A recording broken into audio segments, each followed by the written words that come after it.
Welcome, everybody, to another episode of the True Sweet Hide podcast. Today we have myself, Annette, your host, and Christina Kimbrough.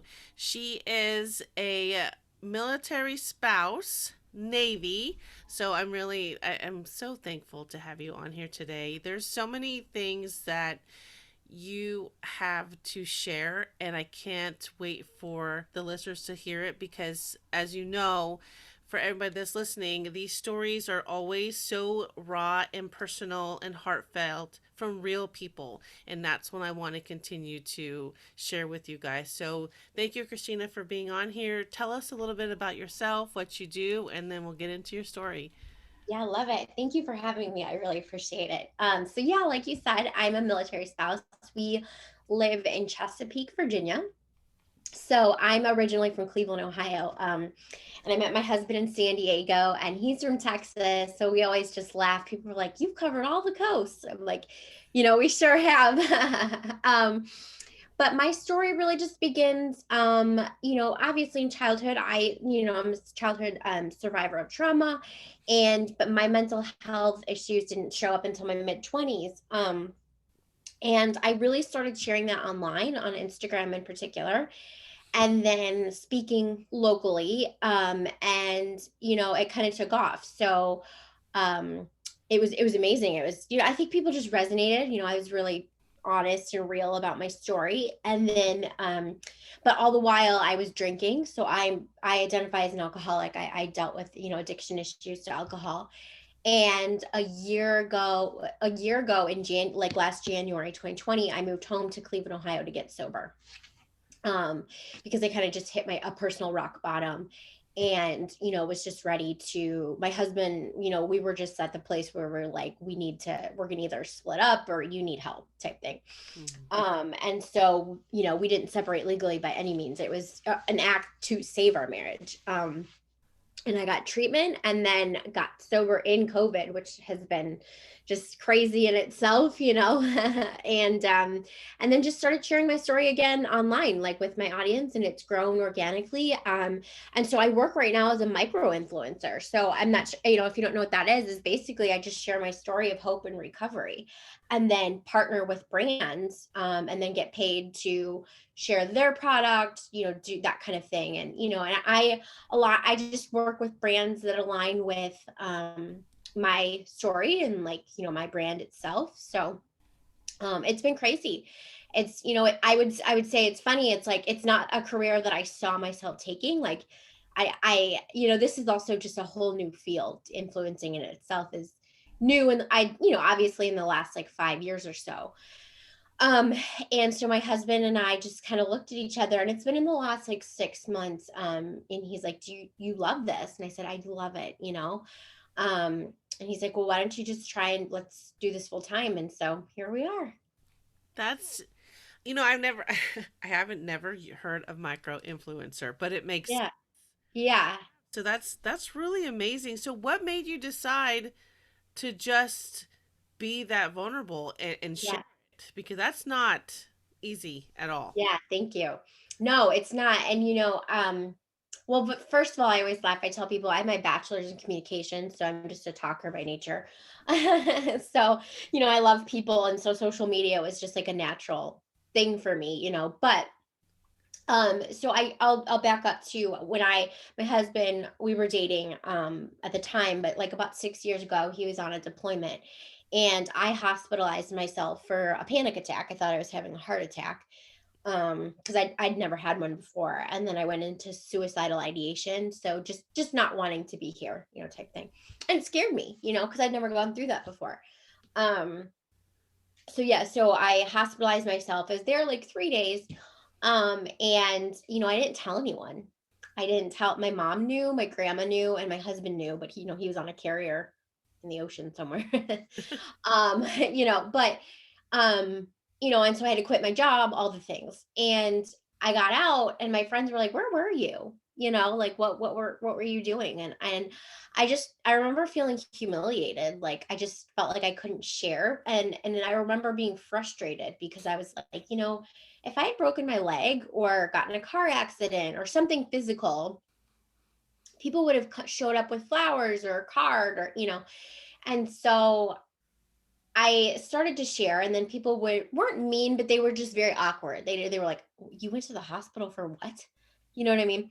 So that was frustrating to me, and so eventually I stayed silent for a few years, kind of just, trying to figure out how to take care of myself, all of that. And then I just decided to come out on Instagram and start sharing. And I say now, my goal is threefold. It's to educate people. I think we just don't really understand, which is completely, I get that. Like if you've never lived with it or don't know someone, why would you understand? So it's education. And then to provide hope, because I'm living with a chronic mental illness, right? A dual diagnosis, and living a wonderful life. Like I still have issues, of course, and life's hard, but my life is good for the most part. So to provide hope, and then end the stigma. There's a huge stigma around addiction and mental health. So those are, my three reasons for sharing. No, thank you. And that absolutely does take strength and bravery, because I think also in the space that we're in as a military spouse, Right. active duty, or whatever the case is, that's it's hard to feel comfortable enough to do that. So Yeah. when you first started doing that, how was the response? Yeah, it's funny you said that because I even remember, I don't remember who it was, but I just remember like someone, or it was just like a kind of a known thing where people were like, don't tell him you're in the hospital. Like, you're gonna, he's already under a lot of stress and like, he's dealing with so much and like, just don't tell him. Right. And I'm not here to speak. I don't ever give people advice, like, or you know what I mean. I don't like to say like this is what you should do. So maybe that works for some spouses, but that's not my relationship with my husband. He would have been really upset if I didn't tell him. He's like, no, I want to know. I want to be there for you, type thing. Mhm. So yeah, I mean, I would say at first it was like that. That like people were like, oh my god, you told him that? How could you do that? Like he's deployed, like you need to hold down the home front, like you need to be strong, like rely on other people, you need to be there for him. So I think initially was the case, but then as time went on I didn't shut up because I was like, screw y'all, I'm doing what I want. No, I didn't say it like that. I'm a lot nicer than that, but it was, it really was, it was just kind of like, and it was funny because I observed that response and I was like, well, this has to do with, to me, I would think this has to do something with the high alcoholism rates, suicide rates, all these things in our community, right? And so it made me even more passionate to share. I'm a very gracious person. I didn't go out there and tell those people things, but I was like, no, I'm just not going to stop talking. No, good for you. We needed that, because there's so many Facebook groups out there Mm-hmm. for all of us in different communities. And I was just speaking about this last night, how there was a military spouse who was bullied in Mm-hmm. Facebook group. Mm-hmm. Maybe last year, a couple of years ago, Mm-hmm. she took her life. Oh my And God. it's just like, Yeah. And on that, like, not to cut you out, I'm just passionate about this, but like, I remember it was like 3 years ago. I'm in Hampton Roads, area south of like DC. And, I was getting involved military with everything military, right? Like, 'cause I do, I love this community. And I remember I stood up, we had like a meeting on like mental health in the military in general. And I remember I stood up and I like asked a question. I said, do we know the statistics of deaths by suicide for spouses? And everyone looked at me and they were like, no. And I was like, why aren't we tracking that? Like, why don't we know? yeah, And so no one really had a good answer. And I'm not upset. It just kind of, and I just kind of pointed it out. I was like, well, it happens, mm, and I said, and I shared what I'm sharing with you right now. And this is like 2 years ago or maybe three. And I said, um, I don't feel like I have the space to share my story. I don't feel like and I was like, I'm by no means like, hopefully don't come off like this, but I'm not taking away from the crisis of suicide from veterans. But I also think that we can have both conversations. mhm. Like I don't think like me sharing my story is taking away from that, you know what I mean? And ironically at the time I was still in active addiction, so I hadn't even addressed that. But there's also, so we definitely don't have statistics on deaths by suicide for spouses. And then in our community, the drinking rates are just through the roof. I mean, I'm not sure if you've had that experience, but I came in as a girlfriend at like 25. I met my husband. I mean, and we were drunk the whole weekend, which it was 4th of July. It is what it is. I had a blast. Right. But we continued to drink. And that's part of my story is my alcoholism, really continued and blew up in being a military spouse. And it was just normalized to drink at every occasion, and it was normalized to not only drink, but like blackout and get drunk, so I'm not here to judge anyone, but it was just, I'm the outlier. I just put it that way. No, I appreciate you sharing that because those things, we don't talk about those things, especially Right. military. We keep that in the house. There's no Hmm. that we go out and share that stuff, especially if you're senior ranking.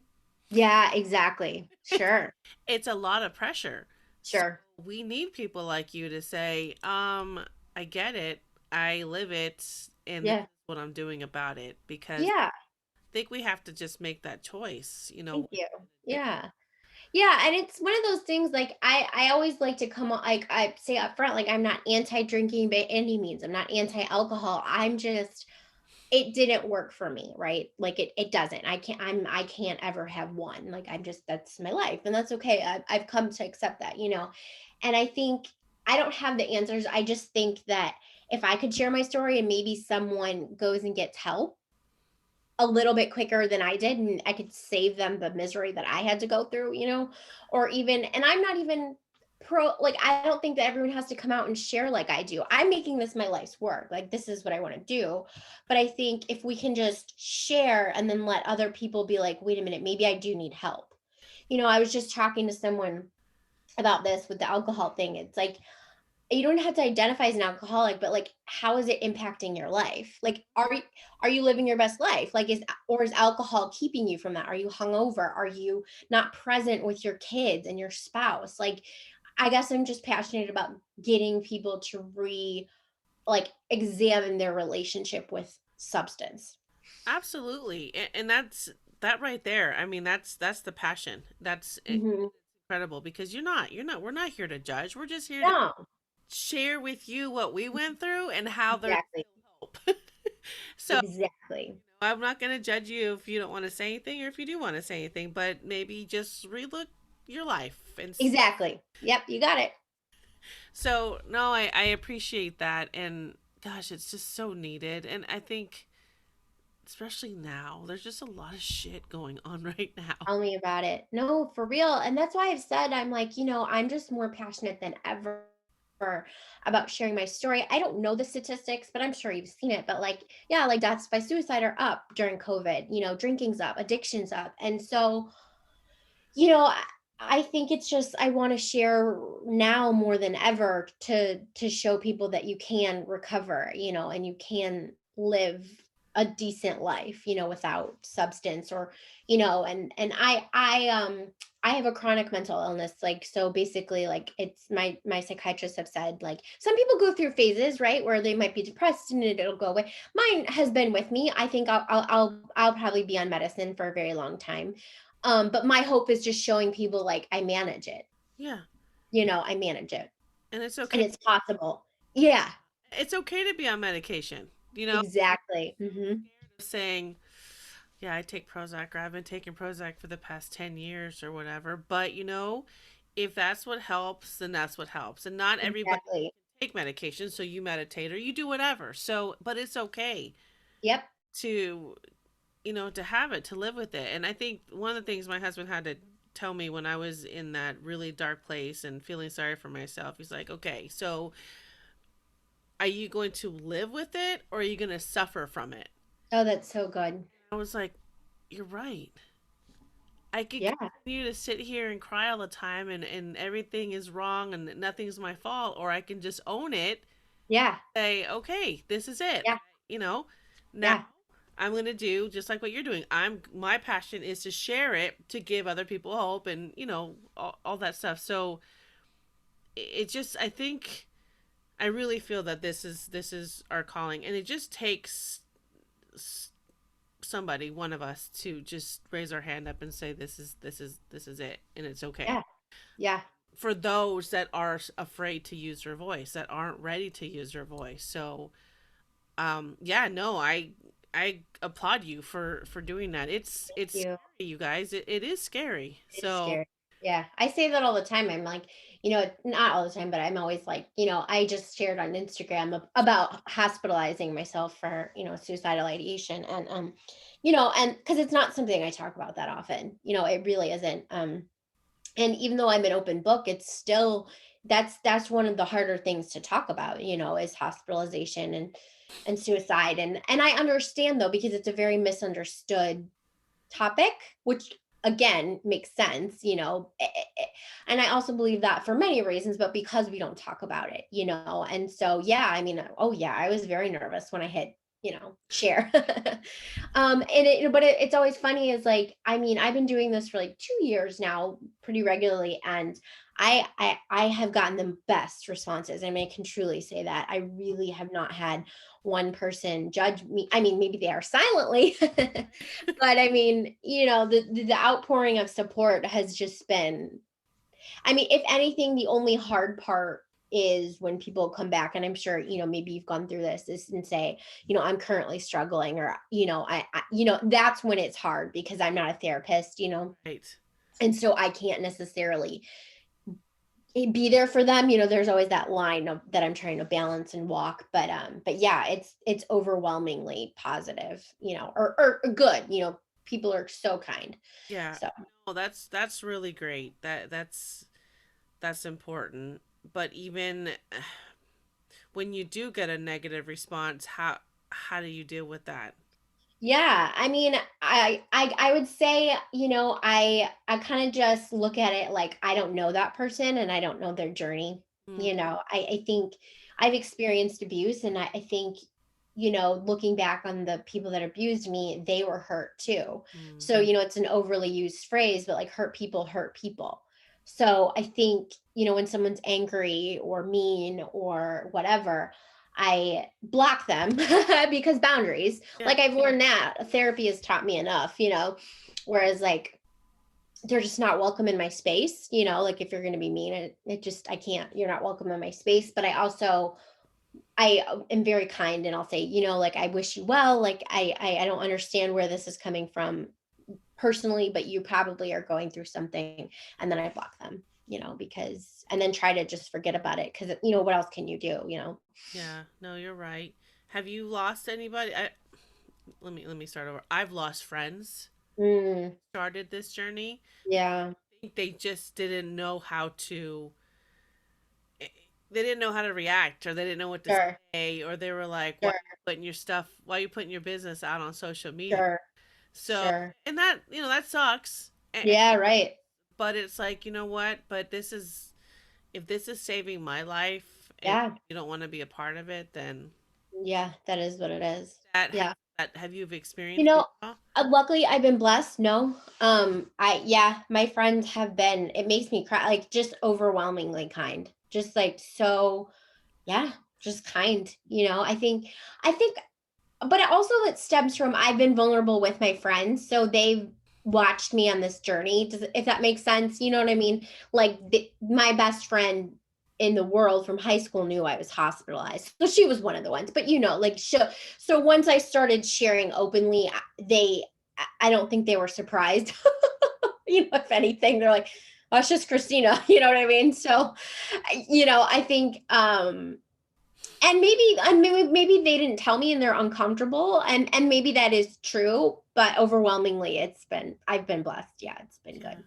No, that's amazing. And maybe they were just, they needed to be educated by you, Sure. you know? Yeah, absolutely. I think that's a good point. Oh, for sure, because I definitely have friends who, of course, maybe didn't go through it firsthand, and didn't understand. But I got blessed in the sense that they're very open-minded people, you know what I mean? And I think, I'm 32, so I think my generation also is just very like social media, like we just share our lives, you know what I mean? So I think it doesn't this isn't that strange. Does that make sense? Yeah. You know what I mean? It's not like they weren't like shocked, if that makes sense. They were kind of like, we're kind of not like, none of my friends share like I do. I don't know anyone that shares like I do. But I'm just saying it's very like, it was just a natural transition. They were very, kind of like, this is just our world now. It's nuts, good or bad, it is what it is. So Oh, that's so great. You educated them and you made it to the point where it was okay to yeah, share it because you should yes, not be ashamed. We are totally.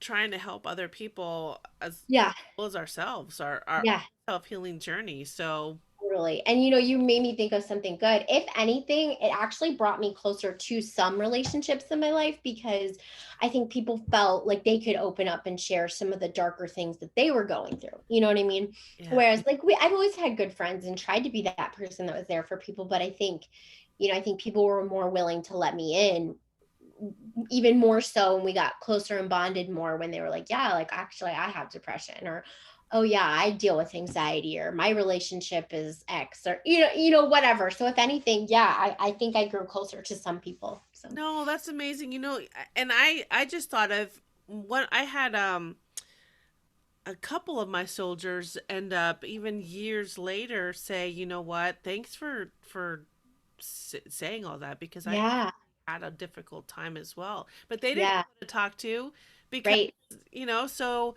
it was just such a it's really quite the experience. And It is. I think we are really blessed no matter what the case is because we're still here to share. Exactly. Exactly. Yeah. And as someone who, has been on the brink of wanting to die and, all of those things, it's like I wake up and I'm like, oh my gosh, like I'm here, and honestly, to me, it's not about the numbers. Like, of course, it's nice to grow your following and the audience and all the things, right? But like, and like if I could help one person, like I had someone DM me the other day who, was just having a hard time. And she's like, sometimes I look at your feed and she's like, if Christina can do it, then I can do it. And that just made me tear up. And I was like, that wasn't an insult. That was like, that made me feel good. You know what I mean? Because it meant that, she knows that I struggle. Because I'm very open. I'll share days where, I go through depression, where I can't get off the couch and shower, and it's interesting. I'm still figuring this out as a micro influencer. Like, what does that even look like? How do you share your story authentically and all the things? Because I do have really good days where I look nice and I'm dressed and all the things, and there's days where I don't. So I'm just learning how to balance all of it. Yeah, no, and that's so real. That's what we need on Instagram. Yeah, right. No, we need the real stuff because gosh, I decided to check into TikTok. Okay. I swore I was never gonna do it ever. Yeah, yeah, yeah. 20-year-old is on it. And I was like, Yeah, yeah. I was scrolling through and I came across a couple of videos from these poor kids Yeah. were crying and they were responding to something that they received negative feedback on. Mhm. Like, there's so many people out there on all these different social media platforms that are just trying to find that space Yes. to get heard. So it Yes. broke my heart because it's like, all they're trying to do is whatever, and people are still being mean. Yeah. And they're just Yeah. kids. I So know. I think that's even more reason why I wanted, I try to have the conversation so that it's pushed down to everybody to know that, we shouldn't really rely on what people say on social media because they Yeah. don't know you. No, they don't. And And they never will. no, they don't know what's going on. And even if they think they do, they don't. And so they're just trying to be ugly. Hmm. So, Yeah, and it goes back to like what we were talking about. Like it's that hurt people hurt. You know what I mean? Like I really, maybe I'm like too optimistic, but I genuinely believe that I don't think people want to hurt people. I think it just comes from a place of pain themselves. And they, of course, there are evil people, like of course, but I'm saying in general, I believe that people, it's just a way to like communicate pain they're going through, yeah. you know, Yeah. and they don't know how else to deal with it. So So they spit out words before they. yeah, I mean, it happens at all ages. It does. It does. I'm telling you. I know. doesn't It doesn't end. You're always gonna find that one, and you're like, really? We're in our 40s, man. You're gonna Yeah, like so oh no. It's funny you say that. You made me think of a story I did want to share when I did get bullied by spouses as well, and when I know. I moved in with my husband when we moved in when we were dating, like we didn't get married yet, and I moved from Cleveland, Ohio to Jacksonville, Florida to live with him. That's where he was stationed. And I just had some spouses say some nasty things about me, and like, she's coming down here to take all your men and she's not married. Why would she do that? Yeah, I know. And it was just the crazy stuff. And I remember, and I was like 25, and I just remember being like, really? Like, I have a really kick-ass job in life, like all these things. You think I'm good anyway, so yeah, it doesn't change. it doesn't. So You just I think it's funny. I don't regret that experience. It's funny, now, because it's like I I grew from it in the sense that I just remember being like, you know what, I'm not going to prove myself to these girls. Like, I'm going to be here, live with my now husband, and I'm going to work, and I'm going to be nice, and I'm just going to show them that I'm a genuine person, and then just let the chips fall where they may, and I never became friends with this person, um but her friends I became friends with afterwards, and I learned, like, that she had been through so much trauma and was so upset personally, with her own life. And so I just remember thinking, like, just kill him with kindness. yeah, Put those boundaries up. Like, I'm huge on the boundaries, but I'm like, you know what? I'm not going to be mean. I'm not going to return it. yeah, You know? yeah. Yeah. Good for you. Good for Thank you. Yeah, you just reminded me of that story. I was like, oh yeah, I've been there.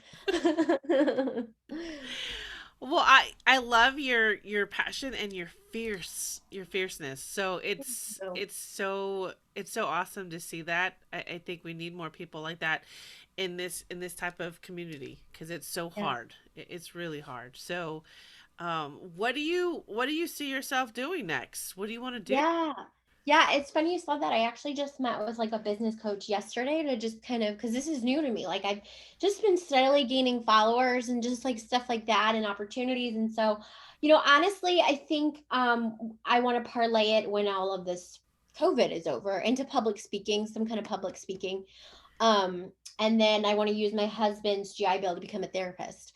That's awesome. So, and like, yeah, and like an addictions counselor. So I'll have a year sober February 3rd. So, um, thanks. Yeah. So, once I hit that, which, is less than a month away, I'm just gonna kind of figure out what online school looks like and all of that, and then just just continue sharing my story of hope and recovery online. It's been crazy. I always say, I'm like, COVID is awfully on, been awful, but for me, in a way, I always hold space for people, but like, I've also connected with people I never would have, you Yeah. know? So it's like, it's pushed me out of a comfort zone, and I've done Zoom meetings and made friends like you, like all over the place, and been able to share my story, whereas like maybe I wouldn't have, who knows? Right. So it's I think it's definitely, I've taken my career and like it's birthed something I never would have dreamed of. So So I'm glad you said that because this whole thing has been so crazy, but then again, we wouldn't have met all these people who yeah, these right. shared these stories. It's like, he has some crazy plan. I think so. I do. I do. I believe God too. Yeah, I have a faith, and that's kind of, and that's why I'm like, maybe it's like I try to look at the big picture, because I'm like, I really don't know, the whole purpose. But yeah, I mean, like I shared, yes, was sharing with the business coach, and I was like, I never saw this becoming a career, but it's weird. I was never one of those people who, I wish, but who woke up and like knew what they wanted to be when they grew up, like, who had the calling, the figured it out. I've kind of like seriously stumbled my way through all of it, and at 32, I think I know I'm getting much closer. I'm like, I love doing this kind of thing, so I'm definitely getting closer. That's awesome. No, Thank I you. really love that. So, what advice would you give to those that are still like, I don't know if I should share my story. I don't know what people will think. Yeah. Oh my gosh. I love that question. I think it's I think you definitely need to know when to share. So I think a big thing is to forget my favorite writer, maybe Glennon Doyle, someone, one of the big ones, Brene, I don't know, but said like you don't want to share from a gaping wound, right? So like you don't want to share when you're in the middle of something. Yeah. Not that you can't, right? But I think you just need to pay attention to who you share it to. Does that make sense? Yep. Like make sure it's like right when I got out of the hospital, I didn't put it on Instagram, or I didn't share it to too many people. And not that you can't, but I think people may not be ready for it. And then you also may not be ready to get the response that you get. Does that make sense? Yes. You know, So and true. you may not even be in the headspace to take on that response. So I would say, obviously it's a very, very personal journey. There's no share for 3 months, 6 months, but I would say the first thing to think about is like, am I ready to share type Yep. thing? Like where am I in my healing journey? Where am I?